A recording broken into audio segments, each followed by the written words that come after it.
আসসালামু আলাইকুম শিক্ষার্থীরা, অনলাইন ক্লাসে তোমাদেরকে স্বাগতম জানাচ্ছি। আমি মমতাজ মতিন, সহকারী শিক্ষক, ব্যবসা শাখা, খুলনা উচ্চ বিদ্যালয়।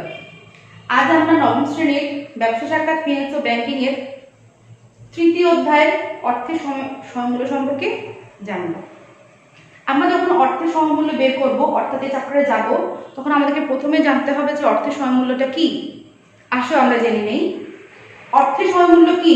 ফিন্যান্সের দৃষ্টিতে সময়ের সাথে সাথে অর্থের মূল্য পরিবর্তন হয়, অর্থাৎ এখনকার 100 টাকা আর 5 বছর 100 টাকা কখনোই সমান মূল্য বহন করে না। অর্থাৎ আমি যদি একটি ব্যাংকে, একটা মাটির ব্যাংকে 100 টাকা জমা রাখি, 5 বছর পরে যখন আমি এই মাটির ব্যাংকটা ভেঙে ফেলবো, তখন সেখানে কিন্তু আমি ওই 100 টাকাই পাবো। কিন্তু আমি যদি একটা ব্যাংকে রাখি নির্দিষ্ট সুদের হারে, সে কিন্তু আমাকে 5 বছর পরে এই 100 টাকা আরো সুদ আসলে আরো এই 100 টাকা আরো বৃদ্ধি পাবে। এটাই হচ্ছে অর্থের সমমূল্য। অর্থাৎ এখনকার 100 টাকা এবং 2 থেকে 3 বছর পরে বা অন্য যত সময় যাবে আস্তে আস্তে এই 100 টাকার মান আরো বৃদ্ধি পাবে। এই যে তারতম্যটা, সেটাই হচ্ছে অর্থের সমমূল্য। এরপর আসবে অর্থের সমমূল্যের মূল কারণ কি, অর্থাৎ এই যে এখনকার 100 টাকা 5 বছর পরে এই 100 টাকা আরো বৃদ্ধি পাচ্ছে, এর কারণটা কি? এর কারণটা মূলত হচ্ছে সুদের হার। অর্থাৎ ব্যাংক আমাকে একটা নির্দিষ্ট সুদ দিচ্ছে এবং এই সুদের হারের কারণেই অর্থের তারতম্য দেখতে পাচ্ছি। এরপরে আসলে আমরা জানবো সুযোগ ব্যয় কি। দেখো, কোন একটি প্রকল্পে অর্থ বিনিয়োগ করলে অন্য কোন প্রকল্পের যে সুযোগটা, সেটাকে আমাকে ত্যাগ করতে হয়। অর্থাৎ আমি একটা প্রকল্প থেকে সুযোগ গ্রহণ করব, অন্যটাকে ত্যাগ করব। এই একটাকে বেছে নেওয়া এবং একটাকে ত্যাগ করা, তাই হচ্ছে অর্থায়নে বিনিয়োগের সুযোগ ব্যয়। আর এই অর্থের সমমূল্যের কিছু সূত্র আছে, এগুলো প্রয়োগ করেই আমরা কি করতে পারি, সুযোগ ব্যয় সম্পর্কে জানতে পারি। এখন আসো আমরা অর্থের সমমূল্যের কিছু সূত্র আছে সেগুলো সম্পর্কে জেনে নিই। আসো এবার আমরা গাণিতিক সূত্রগুলিতে চলে যাই। যখন বার্ষিক বাট্টাকরণ হবে, অর্থাৎ বছরে বাট্টার সংখ্যা হবে একবার, তখন আমাকে দুইটা সূত্র ফলো করতে হবে।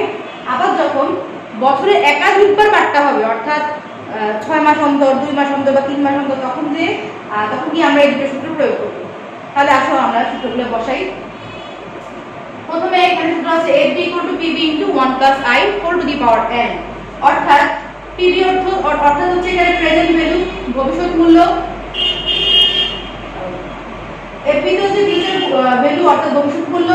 PB তে হচ্ছে প্রেজেন্ট ভ্যালু অর্থাৎ বর্তমান মূল্য। একটা হচ্ছে আমার গাণিতিক এক, I তে হচ্ছে ইন্টারেস্ট রেট অর্থাৎ সুদের হার, এন্ডটা হচ্ছে নাম্বার অফ দ্য ইয়ার অর্থাৎ হচ্ছে বছরের সংখ্যা। ঠিক তেমনি আবার PB = FB/1 + I whole to the power n। ঠিক তেমনি PB তে বুঝি আমরা প্রেজেন্ট ভ্যালু এবং FB তে বুঝি আমরা ফিউচার ভ্যালু। এরপর যখন আমরা বছরে একাধিকবার বাট্টাকরণের মাধ্যমে অর্থের সমমূল্য বের করব, তখন সেক্ষেত্রে আমাকে অবশ্যই চক্রবৃদ্ধি সংখ্যা নির্ণয় করতে হবে। অর্থাৎ এই সূত্রের ভিতরে শুধু চক্রবৃদ্ধির সংখ্যা যে mটা, সেটা আমাকে ইনক্লুড করতে হবে। যেমন তখন আমরা লিখব FD = PB × 1 + I/m whole to the power n × n। অর্থাৎ সেম সূত্র, শুধু I ইন্টারেস্টের নিচে একটা m আসলো এবং এই যে বছরের যে সংখ্যা n, এর পাশে একটা m গুণ হয়ে গেল। ঠিক তেমনি প্রেজেন্ট ভ্যালুর ক্ষেত্রেও PB = FB/1 + I/m whole to the power mn। অর্থাৎ একই রকম সূত্র, শুধু একমাত্র বাট্টা বছরে একাধিকবার বাট্টাকরণের ক্ষেত্রে কি হলো, n এর সাথে একটা m গুণ হলো এবং I এর নিচে একটা m ভাগ হয়ে চলে আসলো। অর্থাৎ PB = FB/1 + I/m whole to the power mn।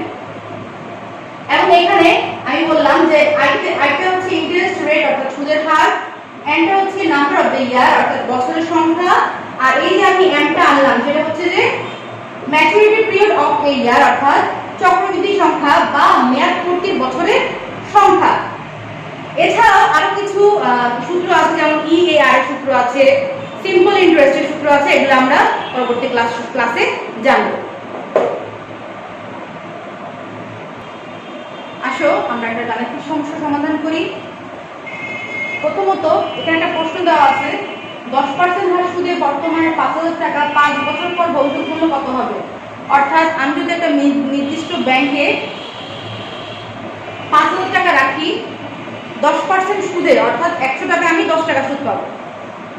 তাহলে আমি 5 বছর পরে কত টাকা পাবো, অর্থাৎ 5 বছর পরে ভবিষ্যৎ মূল্য কত হবে। তখন আসো আমাকে এখন কি করতে হবে, অবশ্যই আমাকে বের করতে হবে কি ভবিষ্যৎ মূল্য, অর্থাৎ ফিউচার ভ্যালু, FB। লিখলাম আমি FB। যে আমরা জানি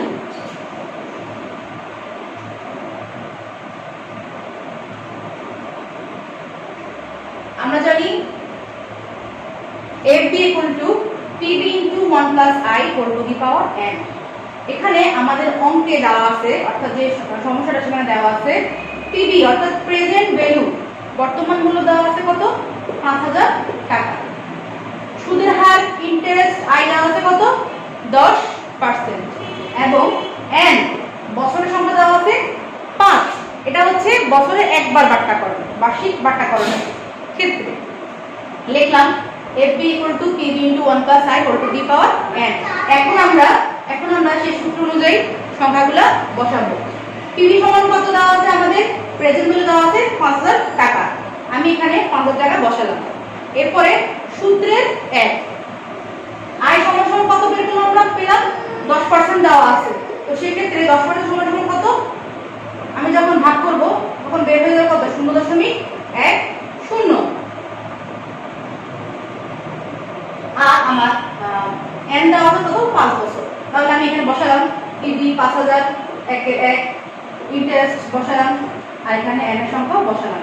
আমি এখন যখন ক্যালকুলেশন করব তখন আমি এখানে যখন ভাগ করব তখন আমার বের হবে 0.10। 5000 ইনটু 1 যোগ 0.10 হোল টু দি পাওয়ার 5। আমি যখন 1 টাকার সাথে 10% যোগ করে দিব তখন কত হয়ে যাবে, 1.10 হোল টু দি পাওয়ার 5। অর্থাৎ আমাকে 1.10টাকে 5 বার গুণ করতে হবে। তাহলে আমি 5000 এর সাথে এটা গুণ করে দেই। 1.10কে 5 বার গুণ করার পরে আমি যে সংখ্যাটা বের হবে তার সাথে 5000 কে গুণ করে দেই, তখন বের হবে কত, 8052 টাকা 55 পয়সা। অর্থাৎ আমি বর্তমান সময়ে যদি 10% সুদে 5 বছরের জন্য 5000 টাকা ব্যাংকে জমা রাখি, তখন সেই ক্ষেত্রে ব্যাংক আমাকে 5 বছর পরে দিবে 8052.55 টাকা। তো শিক্ষার্থীরা, আমরা খুব বুঝতে পারছি আমরা এই অর্থের সমমূল্যের সূত্রগুলো প্রয়োগের মাধ্যমে খুব সহজেই আমরা বের করে ফেলতে পারছি ভবিষ্যৎ মূল্য এবং বর্তমান মূল্য। তো তোমাদেরকে এই ক্লাসটা দেখার জন্য অনেক অনেক ধন্যবাদ।